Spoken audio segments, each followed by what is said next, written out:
If you are still as appalled and ashamed of the disgusting display that Donald Trump put on in the Oval Office attacking President Zelensky, then you will want to check out what Jasmine Crockett just said, because her unapologetic call out of Donald Trump was as perfect as it was therapeutic, and it is what we all need to hear right now, not just at home, but around the world, because her message was to other leaders, letting them know we are as ashamed of America as they probably are as well. And we are going to get into that. But before we do, if I could quickly ask you to leave a like on this video, and if you haven't already and you enjoy our channel, to hit that subscribe button. It goes a long way, and it really does mean a lot to me. Now let's hear from Jasmine Crockett. While some Republicans are defending President Trump's actions, my next guest is apologizing to the world.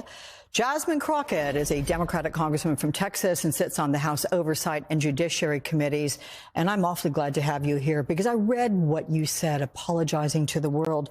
And I want to go deeper into it because you said, I'm sorry that the bright light America used to be is dimming.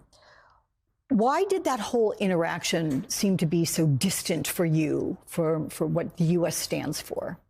Besides the fact that we're talking about an ally, we're talking about Ukraine, a country that was invaded. First, it started off with trying to change the facts. We don't live in a world of alternative facts, trying to change the reality of who invaded who.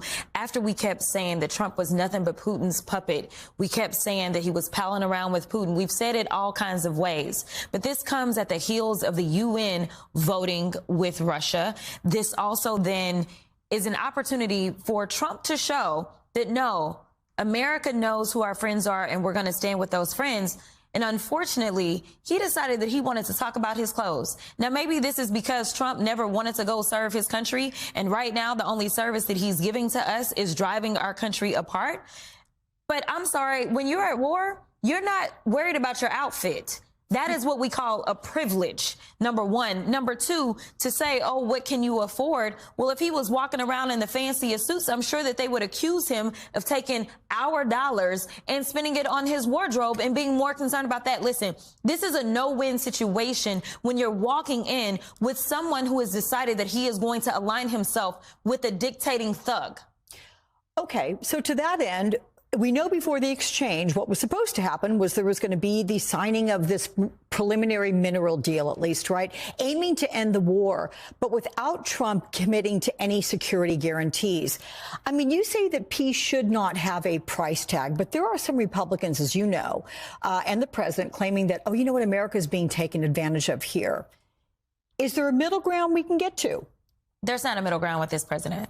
He has no intentions of doing right by, number one, the United States. I appreciate what the former governor was saying. We are in a national security crisis. We have been in a national security crisis ever since, honestly, before he even ran.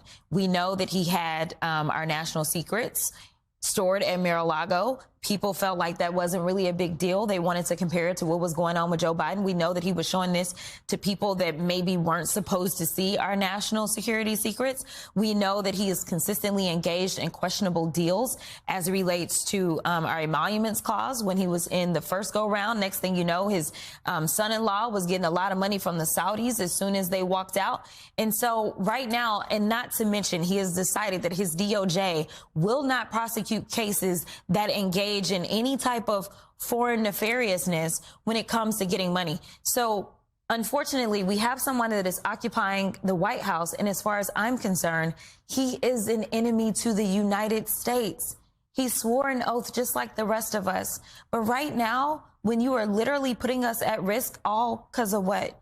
Because you want to convince your followers that you should be a dictator too, that you should never leave the White House, because you don't believe that elections should take place. I don't really understand what is going on, and I don't know what it's going to take to get people to wake up. We are not living in a safe country when we decide that we are going to weaken our national security by getting rid of those that are watching our nuclear stockpile, by giving everything over to a private friend known as Elon Musk. We are getting rid of all of the inspector generals. And so there's literally a lack of checks and balances all around us. And then we have somebody who's sending his vice president out to offend our allies in Europe. Listen, the way that I used to explain this on the trail when I was campaigning for Madam Vice President is I would say, listen, it's kind of like the schoolyard. When you go to school and everybody knows that your siblings are at the same school, or they know that your cousins are at the same school, then they may not pick a fight with you because they know that if they pick a fight with you, they got to pick a fight with your whole family. But when you're like me, an only child, they may decide to pick a fight with you because they're like, there's nobody that is going to back her up when we get to the playground. Right now, he's trying to put us into a situation to where we will be the only ones on the playground when you're going out talking about you're going to go into Canada, when you're going out and you're talking about Mexico. Listen, Zelensky is right. He doesn't have the privilege that we have. We've got water on each side, and we used to have friends on the north and south. He doesn't have that privilege. And so I really want America to wake up, because this should not be partisan. Be the selfish people that we love to be in America. Yeah. Worry about your safety. You mentioned Elon Musk, which brings me to those federal employees that are receiving that. These are emails again this weekend demanding, asking, whatever, that they sum up what they did last week. And you're a member of the House DOJ subcommittee. Are you looking into the legality of this? I mean, should federal employees even respond? Have some been fired as they've been threatened to be fired if they don't respond? Do you know? We get no answers. No answers. DOJ is just something for Marjorie Taylor Greene to sit atop and make it seem like she's important. We ain't doing nothing. I mean, it's much like much of what we see in Congress, right? Because we've yet to have anyone that works for DOJ. I don't even have a list of who works for DOJ. We have nothing from them whatsoever. We have no findings from them where they're issuing reports to us and they're saying, hey, these are the things that we really need to root out as you are going through the budget process. We have none of that. We have no information about who exactly is sending these emails, because we know that they told the courts, oh, Elon isn't running DOJ. Then they told us that a woman that was on vacation in Mexico was running DOJ. Like, you talk about transparency, there is literally a lack of transparency. And when we decided that we wanted to subpoena him to come in, him being Elon, you know who didn't even want to debate it? The Republicans. Not only did they shut it down, but they wouldn't allow us to engage in debate because they really don't have an explanation for why we would have an entire subcommittee that is supposed to sit atop this organization or whatever it is, because it's not really an organization, and they don't want to bring in the guy that is the face of it. Can I ask you, is it also a little bit because they're afraid to go up against Elon Musk and Donald Trump? Well, I don't know if they're afraid. I just think they're wusses. I mean, you know, I don't really know what it is, but right now, one of the things that the former governor just said, he talked about people basically giving up their rights and giving up their duties. I've said that they've castrated their constitutional duties. You've got Republicans that will only move, or as we used to say, jump, whenever Donald Trump says jump or Elon says jump, and it's usually how high. Right? Like, that's what they're doing. They are not listening to their constituents. And I want to say thank you so much to each and every one of you that has shown up to those town halls across this country, because that's what it looks like to be engaged in a real democracy. It looks like showing up and making sure those that have been elected because of your votes start to listen to you. It is humiliating and it is terrifying to have a president in the Oval Office whose views are antithetical to those of our country, who holds opposing values to that of America, who only believes our country is great when he is in charge and only believes in values when they are his, if you could even say that he has any. The only value he really has is valuing when, you know, dictators bat their eyelashes at him and send him lots of money through whatever corrupt channel he can possibly get it. That is what Donald Trump values. And that is what Jasmine Crockett also called out of MAGA in a clip I want to check out right here. Saying no, Trump did not win the election in 2020. That is absolutely factual.